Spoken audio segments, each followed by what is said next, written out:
नमस्कार दर्शकों। नागपुर हिंसा में हुए नुकसान की भरपाई दंगाइयों से की जाएगी। जी हाँ, मुख्यमंत्री और गृह मंत्री देवेंद्र फडणवीस ने नागपुर में एक संवाददाता सम्मेलन में बताया कि अगर वह दंगाई मुआवजा नहीं देते तो उनकी संपत्तियां बेचकर मुआवजा लिया जाएगा।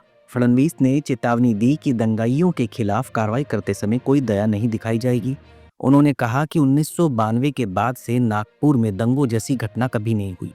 अगर दंगाइयों को अभी नहीं सुधारा गया तो इन्हें आदत लग जाएगी। पुलिस पर हमला करने वालों को बख्शा नहीं जाएगा। फडणवीस ने एक संवाददाता सम्मेलन में कहा कि दंगाइयों के खिलाफ सख्त कार्रवाई की जाएगी। दंगों के सिलसिले में पहली बार नागपुर आए फडणवीस ने वरिष्ठ पुलिस अधिकारियों के साथ बैठक की। शहर में कानून एवं व्यवस्था की स्थिति की समीक्षा करने के बाद उन्होंने मीडिया प्रतिनिधियों से भी बातचीत की। नागपुर में फैली हिंसा को पुलिस ने 4 से 5 घंटे के भीतर में ही काबू पा लिया था।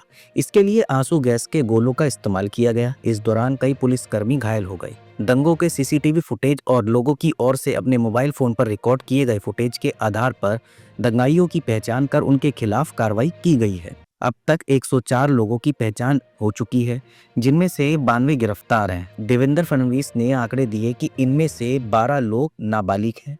पुलिस उन सभी लोगों के खिलाफ कार्रवाई करने पर आमदा है जो दंगा करते या दंगाइयों की मदद करते नजर आएंगे। सोशल मीडिया पर नजर रखी जा रही है। जिन लोगों ने दंगा भड़काने वाली पोस्ट की थी उन्हें भी सह आरोपी बनाया जाएगा। अब तक 68 पोस्ट हटाकर कार्रवाई की जा चुकी है। फडणवीस ने बताया कि भड़काऊ पॉडकास्ट बनाने और अफवाह फैलाने वाले सभी लोगों के खिलाफ कार्रवाई की जाएगी।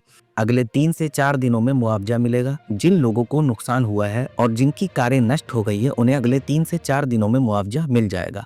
नागपुर में कर्फ्यू के कारण कुछ प्रतिबंध लागू हुए, जिससे सार्वजनिक जीवन और कारोबार प्रभावित हुआ है। अब जब स्थिति में सुधार हो गया है तो प्रतिबंधों को कम करने के प्रयास किए जा रहे हैं, लेकिन पुलिस पूरी तरह सतर्क रहेगी। फडणवीस ने कहा कि दंगों में हुए नुकसान की भरपाई दंगाइयों से ही की जाएगी। इसके अलावा दर्शकों, देवेंद्र फडणवीस ने ये भी कहा कि नागपुर वायलेंस के दौरान क्षतिग्रस्त हुई सार्वजनिक संपत्ति की कीमत दंगाइयों से ही वसूल की जाएगी। ये भी कहा कि यदि लागत का भुगतान नहीं किया गया तो संपत्ति जब्त कर ली जाएगी और उन्होंने बुलडोजर कार्रवाई की चेतावनी भी दी। इसके अलावा जो भी नुकसान हुआ है उसकी भरपाई दंगाइयों से की जाएगी। जैसा मैंने पहले बता दिया, अगर वह पैसे नहीं देते हैं तो उनकी संपत्ति बेचकर वसूली की जाएगी।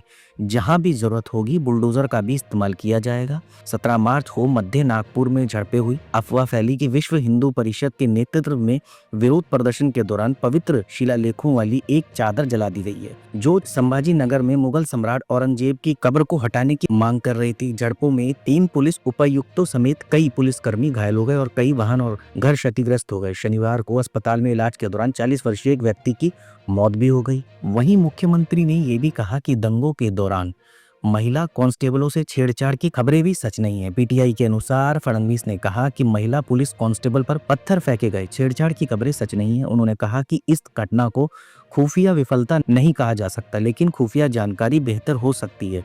फडणवीस ने यह भी कहा कि किसी विदेशी हाथ या बांग्लादेशी लिंक की बात सामने नहीं आई है।